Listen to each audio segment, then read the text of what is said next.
Do want to take you out to this live image that we do have right now over the White House as we get into one of the big stories that we are going to be covering today, and that is a trip from Volodymyr Zelensky over to the White House to meet with President Donald Trump. It's the latest in a series of visits from world leaders to Washington, D.C. over the last several days. That includes the French president and just yesterday, as you saw moments ago, British Prime Minister Keir Starmer. President Trump has said Zelensky will sign a long-sought minerals deal that Trump described as, quote, a very big agreement.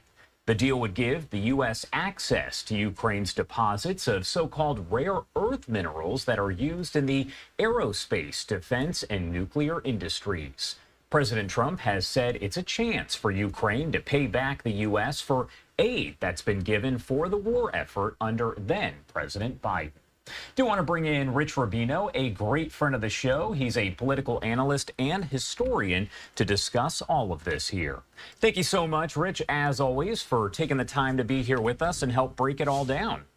Thank you so much for having me on again, Josh. Of course. Well, first off, I do want to talk to you overall about the visit here. What can we expect to be discussed between the two? Are they going to focus on just that one topic, the war itself, or do other things need to be discussed? I think they're probably going to talk about the war itself. Obviously, there's going to be a joint press conference, and Donald Trump will take a victory lap for getting the deal done. But I think what they're going to talk about is kind of what's going on in the negotiations. I think that so Ms. Zelensky and I think the country of Ukraine felt rather left out, that they were not involved in the initial peace talks between the United States and Russia.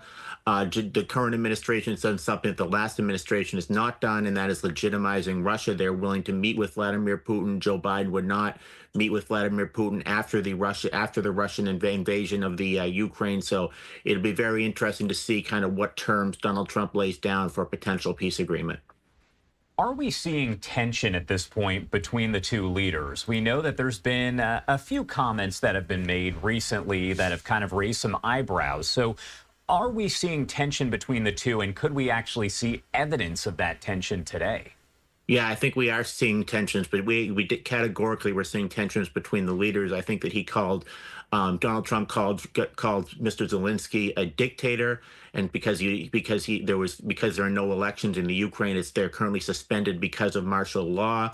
Although that is relatively popular in the Ukraine, but that's what Donald Trump has said about him. Donald Trump takes a different approach than most leaders. Most presidents are more or less very diplomatic when they talk about foreign leaders, even when that person could potentially be an adversary. Donald Trump tends to initially say things that are negative about somebody, but then once he actually has the meetings, or once there's some sort of a deal to be negotiated, Donald Trump will flaunt and heap praise upon that leader. I think it's interesting. It's almost intermestic, if you will, but the combination between domestic policy and foreign policy, and the way he reacts to not only leaders but also leaders of Congress.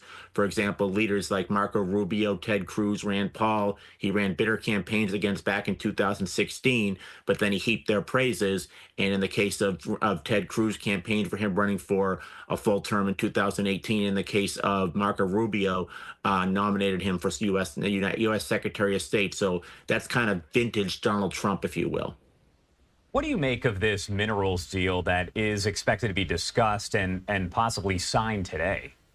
Well, Donald Trump, when he ran, he talked about putting America first. This was kind of vintage, the same platform Pat Buchanan had run on back in '92 and 1996.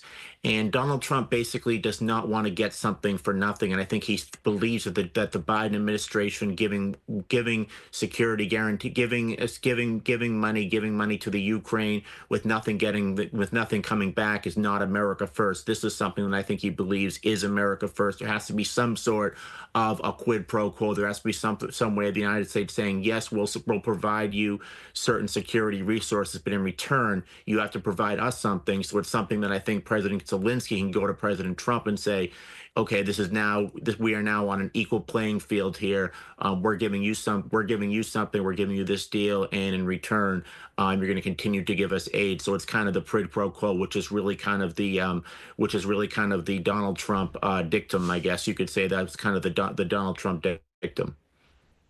When we talk about what we can expect today, obviously there's a lot of discussion, but we know that just yesterday we saw Keir Starmer, the United Kingdom's prime minister, also the French president, Emmanuel Macron, who was there at the White House. What do you make of all of these European leaders or, other locations leaders that are heading to the White House and meeting one-on-one with President Trump?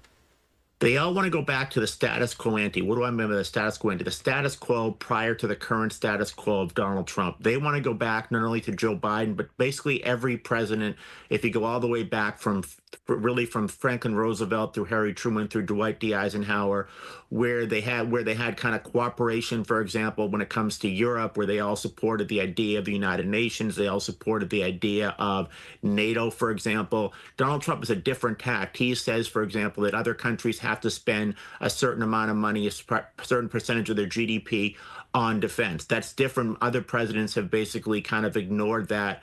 Donald Trump was even questioned, although yesterday he said that he supports it, but Article 5 of the NATO Charter, which states that once one of the now 32 countries in NATO is invaded by an external force, not an internal force, but an external force, all countries have to come to their aid. He's really questioning that kind of that world order, and I think that the leaders of Europe are trying to convince Donald Trump that the best way to preserve order is to go back to where the status quo was prior to Donald Trump, and that's why I think so many leaders are coming to the United States and they're trying to negotiate with Donald Trump, and they're trying to bring Donald Trump back to where they believe the grand design of the world kind of is. And looking a little bit deeper into that, what do you think Keir Starmer's specific goal was? Do you think that that was accomplished based on the news conference that the two did have? We were playing that joint news conference a short time ago here. Was the goal reached? I don't know. I don't know what the goal was reached or not. I know that when Donald Trump held his joint news conference, there was a lot. They were very jovial to one another.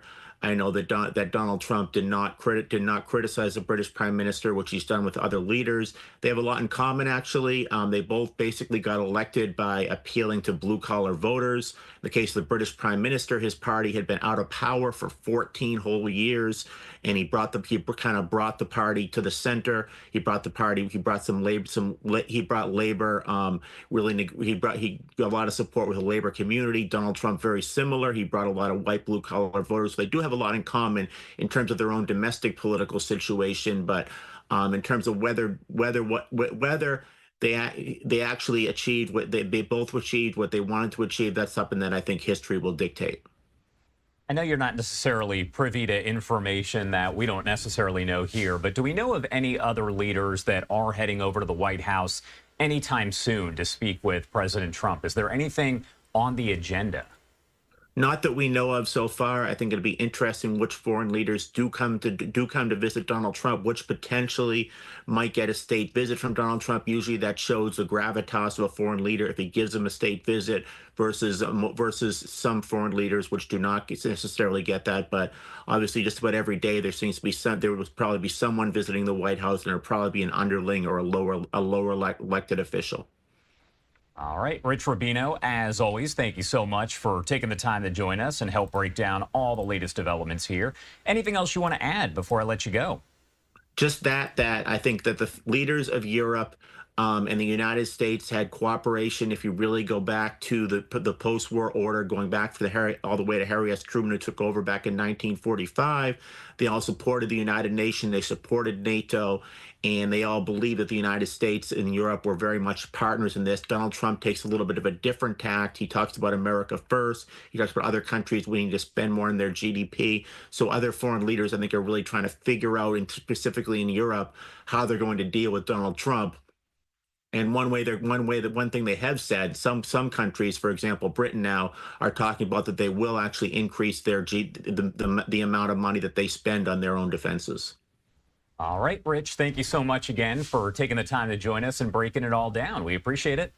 Thank you so much, Josh, for having me on again. Of course. And I do want to take you out to this look here at what we can expect today. As of right now, and it's important to note that these times are always kind of fluid as the situation develops.